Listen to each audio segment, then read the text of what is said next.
Brilliance Audio presents Honest to Greatness: How Today's Greatest Leaders Use Brutal Honesty to Achieve Massive Success by Peter Kozodoy. Performed by Colleen Marlowe and Peter Kozodoy. Cheaters never win. Or do they?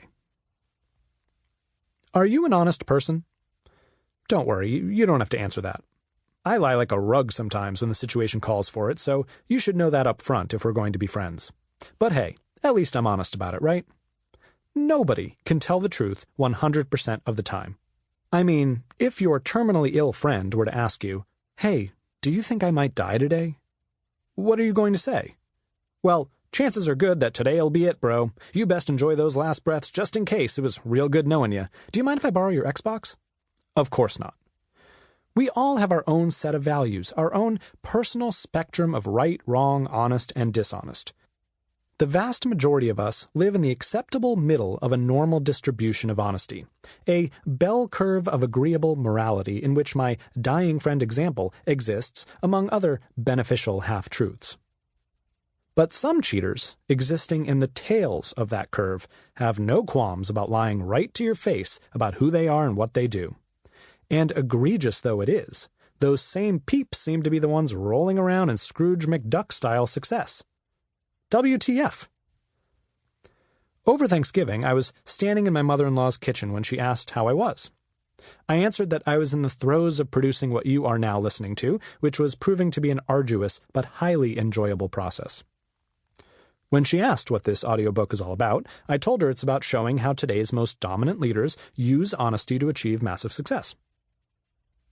She paused momentarily before going back to assembling the jigsaw puzzle of deliciousness in the oven, then responded simply, "Good for you. It always seems like you have to be dishonest to get anywhere in this world." Well, ain't that just the saddest thing? Her observation was not untrue. The truth of the matter is that unscrupulous people and dishonest companies are surviving and thriving, even in today's increasingly transparent world. I'm sure you can conjure up a few successful individuals and organizations with virtually no scruples. Any politicians, CEOs, entrepreneurs, government entities, or businesses come to mind? Just because honesty can produce industry-leading profits, as we'll see in Part 2, and just because dishonesty is on its way out as the world becomes more transparent, doesn't mean that dishonesty isn't working for the time being. In fact, it's working literally in every corner of life. But, as with all elements of our discussion, I hope you'll pause and ask, is that entirely true? Does dishonesty always work? As with all good questions, the answer is, it depends. Dishonesty often works for a time, just as the wax-hewn wings of Icarus helped him soar close to the sun. But just as Icarus learned that the penalty for flying without the proper ingredients can be quite severe, practicing dishonesty long-term can also lead to disastrous results. Let's look at a few juicy cautionary tales of modern-day Icaruses who disregarded honesty and ended up scorched. As you listen, keep this question in mind. Is the risk of being dishonest worth the reward? Healthcare's billion-dollar bluff.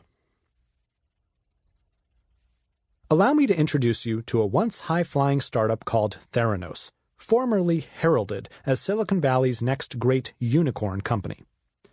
Theranos was founded and led by Stanford dropout and company CEO Elizabeth Holmes, who quickly became the youngest female self-made billionaire, at least according to her sky-high valuation.